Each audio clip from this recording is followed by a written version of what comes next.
제9시 기도 시간에 베드로와 요한이 성전에 올라갈새 나면서 못 걷게 된 이를 사람들이 메고 오니 이는 성전에 들어가는 사람들에게 구걸하기 위하여 날마다 미문이라 성전 문에 두는 자라.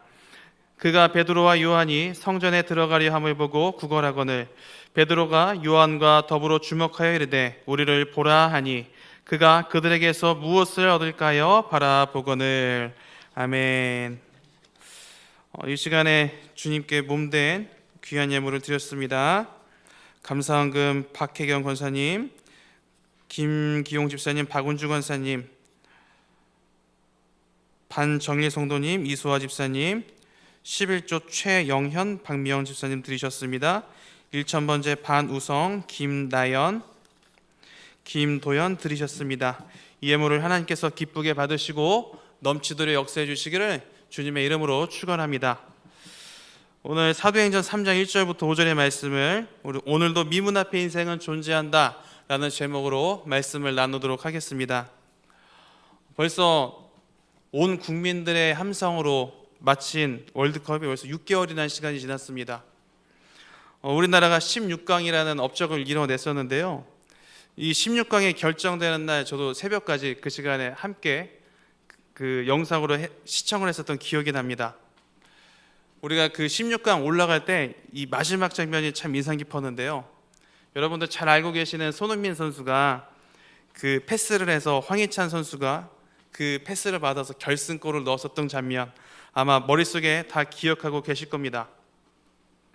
그런데 이렇게 화려한 월드컵 이면에 어두운 그림자가 있었는데요. 이 월드컵이 잘 맞춰지긴 했지만 이 월드컵이 이제 시작이 될 때 경기장을 만들면서 인권 침해 논란에 휘말린 것이 그것입니다. 경기장 건설에 투입된 노동자들이 굉장히 열악한 근무 여건 탓에 목숨을 잃는 그런 상황이 반복이 되었습니다. 그런데 카타르 정부와 월드컵 조직위원회는 침묵으로 일관을 했었죠. 공사에 투입된 외국인 이주 노동자가 약 6,500명 이상이 목숨을 잃었다라고 이렇게 알려져 있는데 아마 더 많은 인원들이 희생이 되었을 것으로 보고 있습니다. 이 노동자들은 굉장히 뜨거운 햇빛 아래에서 일을 하면서 무슨 물이라든지 충분한 휴식이라든지 또는 제대로 된 잠자리를 제공받지 못한 것으로 밝혀졌는데요.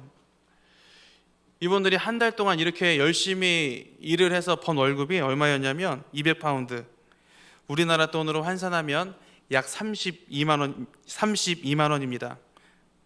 이게 이렇게 200파운드에 불과하지만 자신들의 사는 본국에서는 이게 적지 않은 금액이라 불평을 할 수 없었다고 합니다. 대부분 그 희생자들의 그 나라 출신들을 보니까요, 케냐, 방글라데시, 스리랑카, 인도, 파키스탄, 말레이시아 이런 곳에서 가족을 먹여 살리기 위해서 온 사람들이었습니다. 이 카타르 정부와 대조직위가 계속해서 침묵으로 일관하자 인권 단체들은 피파를 향해서 이렇게 말을 했습니다. 제가 한 부분을 읽어드리겠습니다.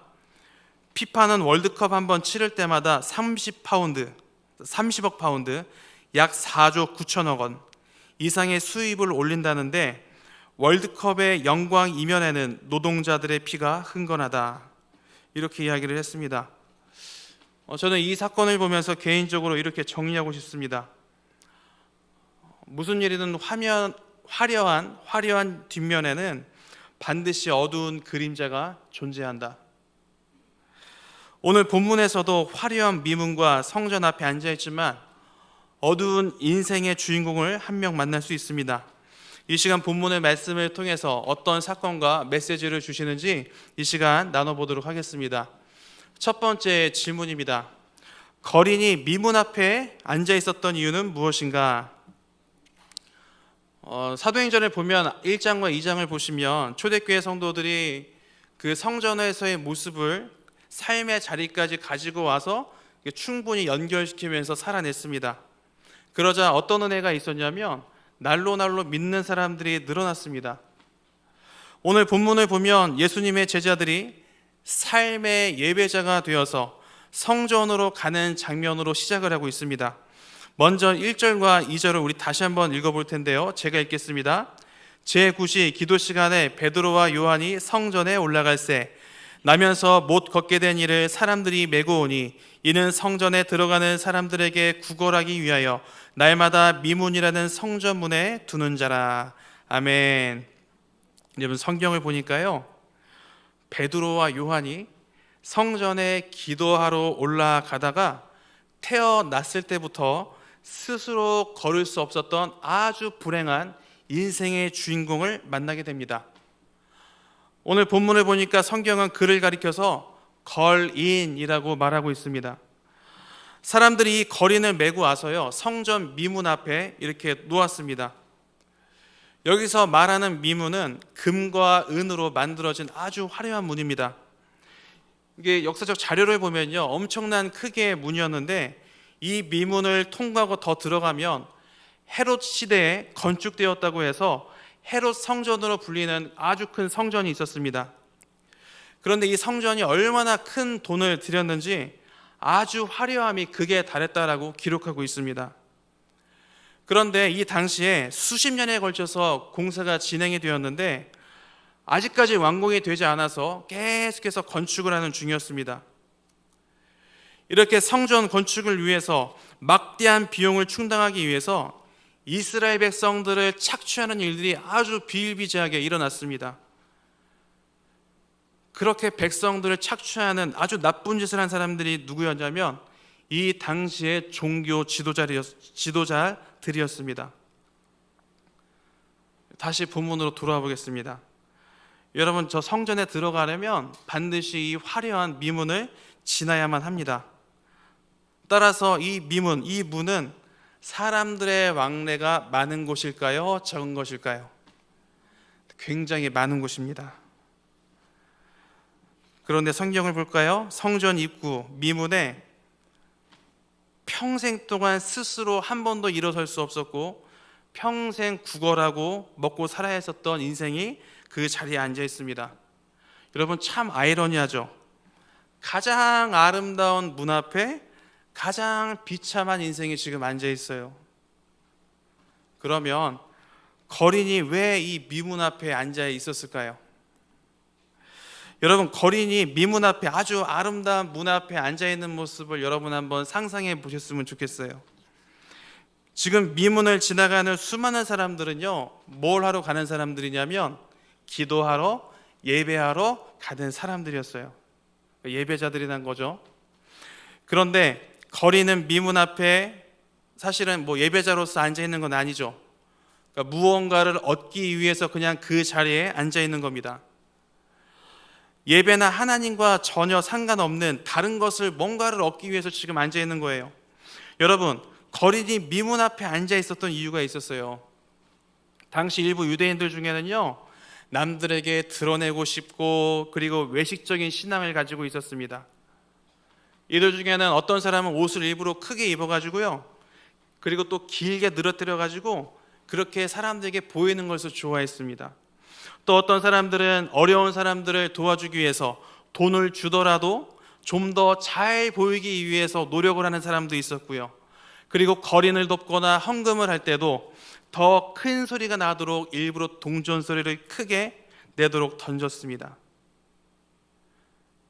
여러분, 동네에 있던 거린들이 이런 걸 잘 알고 있었어요. 그래서 거린들은 항상 미문 앞에 앉아 있었던 겁니다. 왜요? 그들의 종교심을 이용해서 먹고 살아야 되니까요. 아주 그 정도로 비참했다는 겁니다. 그러므로 거린이 미문 앞에 앉아 있었던 이유는 자신을 드러내려는 종교인들의 종교심을 자극해서 도움을 얻고자 그 자리에 있었던 겁니다. 두 번째 질문입니다. 그러면 베드로와 요한이 거린을 볼 수 있었던 이유는 무엇인가? 베드로와 요한이 성전으로 향했었던 그 시간을 다시 한번 볼 텐데요. 1절을 보면 몇 시라고 하죠? 네, 제9시라고 이야기합니다. 이때는 기도하는 시간이에요. 지금 성경에서 말하는 시간을 이해하려면 여기에 6시간을 더하면 됩니다. 왜냐하면 이스라엘과 우리나라의 시차가 6시간이 나기 때문입니다. 자, 시차를 계산해서 6시간을 더하면 우리나라 시간으로 몇 시일까요? 맞아요. 오후 3시입니다. 3시예요. 유대인들에게 오후 3시는요, 저녁 기도 시간입니다. 유대인들은 우리가 잘 알다시피 오랜 관습에 따라서 이렇게 생활을 했습니다. 예를 들어 볼까요? 성경을 보면 다니엘이라는 사람이 등장하죠. 다니엘은 바벨론의 포로로 끌려갔지만 그 조상들이 지켜왔었던 기도의 관습을 계속해서 지키며 살아왔습니다. 다니엘은요, 포로로 붙잡혀왔지만 고향을 향해서 창문을 열고 아침 9시, 12시, 오후 3시 이렇게 3시간 간격으로 하루에 3번 기도를 했습니다. 오늘 본문에서 제 구시는 말씀드렸지만 오후 3시인데 이 시간은 기도 시간을 하는 것 중에서 이제 하루를 마무리하는 저녁 기도 시간이었습니다. 그런데 여러분, 성경이 그냥 아무 이유 없이 그냥 시간을 적어 놓은 게 아니에요. 지금 어떤 메시지를 주려고 아주 의도적으로 지금 기도 시간을 알려주고 있습니다. 여러분, 베드로와 요한이 오늘 처음 이 성전의 미문을 지나갔을까요? 아니에요. 네. 그들은 오랜 관습에 따라서 정해진 시간에 기도해 왔으니까 처음이 아닙니다. 그러면 성전 미문 앞에 있었던 거린도 처음이었을까요? 아니에요. 이 사람도 그 자리에 계속 있었어요. 그날이라고 해서요, 아무것도 달라진 건 없어요. 똑같이 반복되는 하루였습니다. 사람들은 정해진 시간에 가서 하러 가고 거리는 미문에서 계속 그냥 그 자리에서 구걸하고 있었어요.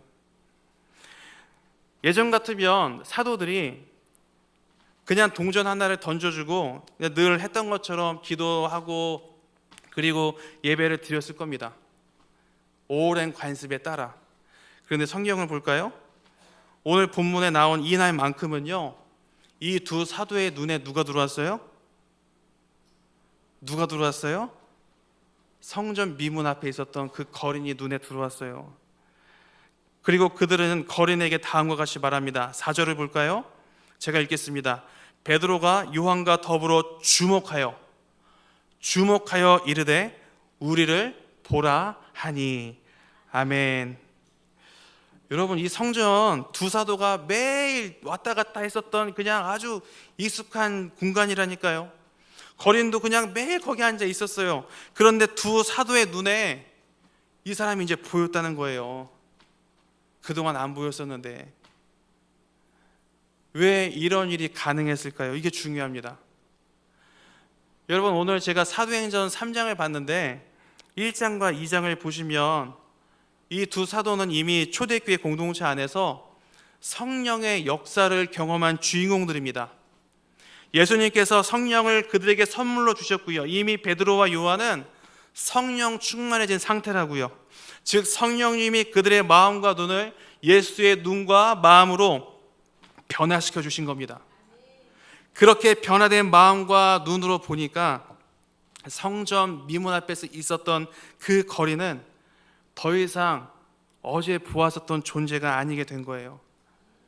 성령께서 사도들에게 역사하셨더니 그동안 익숙했던 모든 것들이 다르게 보이기 시작했다는 겁니다. 여러분, 오늘날 그리스도인들의 성령의 도우심으로 익숙한 것들이 다르게 보이는지 우리가 한번 고민해야 할 지점이기도 합니다. 저와 여러분들도 성령께서 우리를 만져주심으로 예수의 마음과 그리고 예수의 눈이 회복되기를 간절히 소망합니다. 그러므로 베드로와 요한이 익숙했었던 거린을 주목해서 볼 수 있었던 이유는 성령께서 그들을 만지셨기 때문이었습니다. 마지막 3번째 질문입니다. 베드로의 설교는 무엇을 의미하는가? 이제 베드로와 요한의 눈에 띄었었던 거리는 어떻게 되었을까요? 본문 6절부터 9절을 보면 베드로가 거린을 향해서 말하는 장면들이 나타나 있습니다. 그 중에서 9절만 우리 함께 읽어보겠습니다. 9절 시작. 것과 하나님을 찬송함을 보고. 아멘. 아멘. 여러분, 성경을 보시면 베드로가 이렇게 이야기를 해요. 음과 그는 내게 없거니와 내게 있는 이것을 내게 주노니 나사렛 예수의 이름으로 일어나 걸으라 하고 이렇게 외쳤더니 평생 나면서부터 한 번도 걸을 수 없었던 인생이 걷게 되었습니다. 너무나 놀라운 기적이 펼쳐진 거죠. 그런데 여러분, 여기서 우리가 놓쳐서는 안 될 장면이 있어요. 그게 뭐냐면 안진뱅이가 일어나는 기적, 이 사건 직후에 베드로가 뭘 했는지 봐야 됩니다. 이게 너무나 중요해요. 우리 11절을 볼까요? 11절 제가 읽겠습니다. 나은 사람이 베드로와 요한을 붙잡으니 모든 백성이 크게 놀라며 달려나아가 솔로몬의 행각이라 불리우는 행각에 모이거늘. 아멘. 병 나은 사람이 베드로와 요한을 붙잡으니 모든 백성들이 크게 놀라 솔로몬의 행각이 있었다라고 언급합니다. 여러분, 이 솔로몬의 행각이 어디냐면 예수님이 하나님의 말씀을 설명하고 가르쳤었던 그 장소예요. 그런데 지금 이 자리에서 누가 설교하고 있어요? 예수님을 배신했었던 베드로가 회복이 되어서 이 자리에서 설교하고 있는 거예요. 여러분, 베드로가 모여있는 사람들에게 뭐라고 이야기하냐면 이렇게 이야기합니다. 여러분, 왜 이 일을 놀랍게 여기세요? 왜 우리를 주목하세요? 라고 묻습니다. 그리고 사람들에게 뭘 전하냐면 살아계신 하나님에 대해서 말씀을 선포합니다. 그 부분이 13절의 앞부분이에요. 제가 13절 앞부분을 읽어드리겠습니다. 아브라함과 이삭과 야곱의 하나님 곧 우리 조상의 하나님이 그의 종 예수를 영화롭게 하셨느니라. 아멘. 평생 구걸하면서 절망 속에서 비참하게 살았었던 안진뱅이가 일어났어요. 사람들이 놀라서 베드로를 붙잡았어요. 그러자 베드로가 이 기적을 일으킨 것은 내가 아니라 하나님이시다, 예수님이시다라고 강조하고 있습니다. 여러분, 사도행전을 보시면 이런 패턴이 계속해서 반복이 됩니다. 기적을 일으키고 말씀을 전하고, 기적을 일으키고 말씀을 전하고. 여러분, 이 패턴을 꼭 기억하세요. 즉 기적의 의미를 말씀을 통해서 반드시 설명해 주고 있다는 거예요. 왜 그럴까요? 이게 왜 그럴까요? 그 기적을 목격했었던 사람들의 반응을 보세요. 그 현상에만 다 마음을 빼앗겼어요. 그 뜻을 모르고 있잖아요. 그러니까 신앙의 균형을 잡기 위해서 이 패턴이 계속 반복이 되는 겁니다. 기적이 일어나고 복음이 선포되고, 기적이 일어나고 복음이 선포되고. 여러분, 신앙생활하면서 환상을 볼 수도 있고요, 영적인 체험을 할 수도 있습니다. 또한 그런 은혜를 많이 누리시는 성도님들 되시길 소망합니다. 여러분, 그런데요, 한 번 또는 몇 번의 그 체험이 절대 신비주의로 빠져서는 안 돼요. 그 신비주의 신앙에 빠지기 시작하면 하나님께서 우리들에게 허락하신 삶의 자리에 소홀해지고 주위 사람들과 분란이 생기기 마련입니다. 여러분, 그러한 신앙의 체험들은 반드시 하나님의 말씀과, 다시요, 하나님의 말씀과 균형을 이루어야 하는 것입니다. 그러므로 베드로의 설교가 의미하는 것은 체험과 말씀의 균형이 반드시 필요하다는 거예요. 그러면 오늘 본문이 우리에게 무엇을 말씀하는 걸까요? 이 시간에 우리가 세 가지를 살펴봤습니다. 첫 번째, 성전 미문 앞에 있었던 거리는 외식하는 유대인들의 종교심을 이용해서 도움을 받고자 그 앞에 있었습니다. 두 번째, 익숙한 삶에서 거린을 주목해서 볼 수 있었던 이유는 성령께서 두 사도의 마음을 만지셨기 때문이었습니다. 마지막 세 번째, 베드로의 설교가 의미하는 것은 체험과 말씀의 균형이 필요하다는 것을 보여주었습니다. 여러분, 오늘 본문은 우리가 잘 알고 있듯이 안진뱅이 거린이 고침을 받았다라는 내용입니다. 그런데 이 사건에는 더 깊은 메시지를 담고 있습니다. 평생 안진뱅이로 살던 거린이 예수의 이름으로 낫게 되었습니다.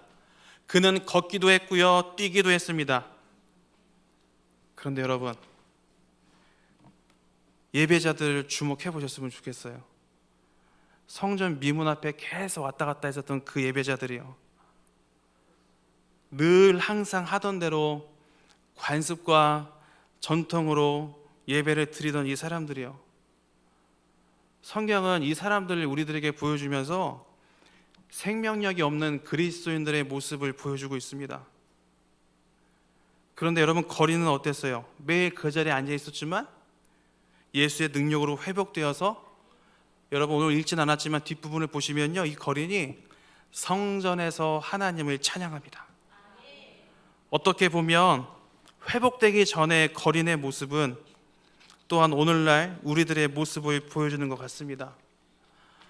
매주 습관적으로 예배를 드리지만 생명력이 없고 감동이 없는 모습들, 항상 내가 원하는 것을 얻기 위해서 교회 성전에 앉아 있는다거나, 이런 종교에는 절대 삶의 변화가 있을 수가 없습니다. 그런데 오늘 본문에 등장했었던 두 사도 베드로와 요한을 주목해 보세요. 성령께서 그들을 만지셔서 그들의 마음과 시각이 예수의 마음과 시각으로 회복되었습니다. 그 결과 어떻게 됐어요?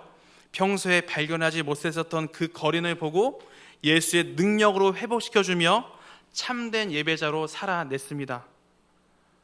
오늘 본문은 오늘날 관습과 전통에 젖어서 기쁨과 감동이 없는 상태로 예배에 참여하는 그리스도인들에게 새로운 도전을 주고 있습니다.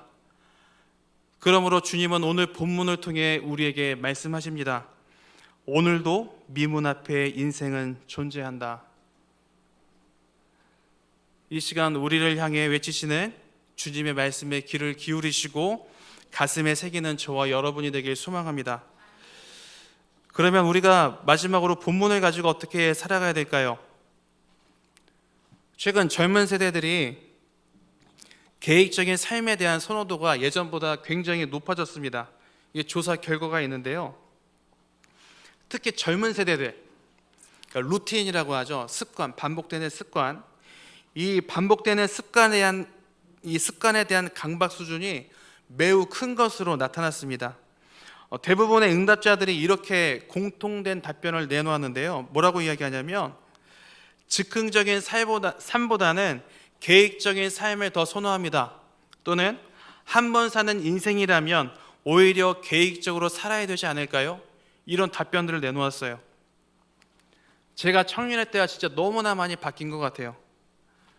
특히 규칙적으로 살아가는 사람들을 보면서 본인이 자극을 많이 받는다고 이제 이 젊은 사람들이 이렇게 이야기를 합니다. 그래서 왜 불안감을 느끼냐고 물어봤더니요, 이 루틴, 이 습관을 계속해서 지키지 못하면 마음에 불안감이 찾아온다는 거예요. 그런데 여러분, 이 지점이 젊은 세대뿐만 아니라 우리 어른 세대도 마찬가지예요. 이처럼 습관 형성에 대한 관심이 늘면서 이 사회를 보니까요, 이것을 여러 가지 회사에서 이제 또 돈벌이로 이용을 하더라고요. 한 정수기 업체에서는요, 올바른 물 마시기 캠페인, 이제 이런 거를 이제 진행을 하기도 했고요. 또는 습관 형성, 이제 어플리케이션, 이제 스마트폰 어플리케이션도 인기 순위가 꾸준히 올라가는 것으로 나타났습니다. 여러분, 건강한 루틴 생활은 우리의 삶을 더 건강하게 만들어주는 건 사실입니다. 맞아요. 그렇게 살아야 되죠.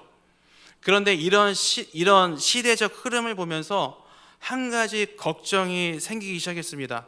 그게 뭐냐면, 삶의 루틴한 습관이 이게 신앙생활까지 이어진다는 거예요. 무슨 이야기냐면, 여러분 오해하지 마세요. 모든 루틴한 신앙생활들이 나쁘다는 이야기가 아니에요. 꾸준한 기도와 꾸준한 큐티는 하나님과의 관계를 더 건강하게 만들어요. 당연한 거죠. 그런데 제가 하고 싶은 이야기는 늘 반복되는 예배에 대해서 우리가 한번 고민해 보자는 거예요. 습관적으로 늘 반복되는 예배요. 오늘 본문에서 수많은 사람들이 평소처럼 예배를 드리기 위해서 그 아름다운 문을 지나 화려한 성전 안으로 들어갔습니다. 그러나 아무도 성전 미문 앞에 있었던 거린에게는 관심을 갖지 않았어요. 이게 무슨 의미냐면, 그곳에 왔었던 모든 사람들의 예배는 그동안 형식적인 예배였고 삶의 예배가 완전히 망가졌다는 거예요. 여러분, 루틴이 오래되면 관습이 되고 이게 전통이 됩니다. 그리고 전통이 더 고착화되면 기계처럼 아무런 감동이나 느낌이 없게 되죠. 코로나 이전에 한국교회 안에서 전통과 또는 관습에 갇혀 있었던 이것을 깨기 위해서, 이런 예배들을 탈피하기 위해서 수많은 움직임들이 있었습니다. 그래서 고민하다가 만들어낸 게 뭐냐면 예배를 아주 새롭게 디자인을 했어요. 더 화려한 예배를 드리기 위해서 많은 인력과 돈을 투입을 했고요. 이런 모습들이 당시 젊은 층이나 또는 수많은 성도들에게 아주 화려하게 보였기 때문에 큰 호응을 얻었습니다. 예배 만족도가 정말 높았어요. 그런데 코로나를 지나면서요, 한국교회 약 40%의 성도들이 교회를 떠나버렸습니다. 다음 세대들, 청소년, 청년들의 이탈은요, 다른 층들에 비해서 더 컸습니다. 마치 미문과 헤롯 성전처럼 화려함을 디자인 예배가 올바른 방향이 아니라는 반증이죠. 40%나 떠났어요. 오늘 본문을 볼까요? 안진뱅이가 일어난 기적을 목격한 사람들 열광했습니다. 그동안 습관대로 성전에 들어갔었는데 그 기적을 보았으니까 얼마나 새로웠겠어요. 그만큼 삶의 변화가 없고 생명력이 없는 예배를 드렸다라는 이야기예요. 사람들이 이 기적을 보고 열광할 때 하나님은 두 사도를 사용하셔서 복음을 통해 살아계신 하나님을 선포했습니다. 여러분, 이게 뭘 의미하는 걸까요? 결국 그리스도인들에게 화려함, 예배 디자인하는 거, 이게 중요한 게 아니라 복음이 답이라는 거예요. 따라서 일어나 걸으라는 이 베드로의 명령으로 일어난 이 사건은 어떻게 보면 예수님께서 이 땅에 오신 사역의 궁극적인 목적을 우리들에게 보여주고 있습니다. 제자들은 복음을 통해서 살아계신 하나님을 드러내며 예수의 능력으로 거린을 회복시켰습니다. 여러분, 이게 무슨 이야기예요? 복음을 통한 예수의 능력이 우리의 생각과 우리의 시각과 우리의 가치관을 변화시키며 참된 예배자로 회복시킨다는 의미예요. 여러분, 주일마다 습관적으로 교회에 출석하고 도장 찍는 거 아무런 의미가 없습니다. 참된 그리스도인은 생각과 가치관의 변화가 있어요. 그리고 예수의 마음으로, 예수의 시각으로 세상을 바라보고 그동안 보이지 않았던 것이 보이기 시작을 해요. 이것이 오늘 본문에 드러난 회복의 메시지입니다. 말씀을 마치려고 합니다. 오늘날 회복과 복음이 필요한 사람들은요, 세상 사람들이 아니라 습관적으로 전통으로 예배드리는 바로 우리 그리스도인들입니다. 교회에 출석하지만 복음을 통해 회복하지 못하면 우리가 드리는 예배마저 습관화되고 미문 앞에 앉아있는 거린처럼 구하기만 하는 그리스도인이 될 수 있기 때문입니다. 여러분, 꼭 기억하십시오. 오늘도 미문 앞에 인생은 존재합니다. 그러므로 오늘 말씀을 기억하면서 습관화된 예배자의 모습을 뛰어넘는 예수의 능력으로 시각과 마음이 회복되는 우리 동광교회 모든 성도님들이 다 되시기를 주님의 이름으로 간절히 소망합니다.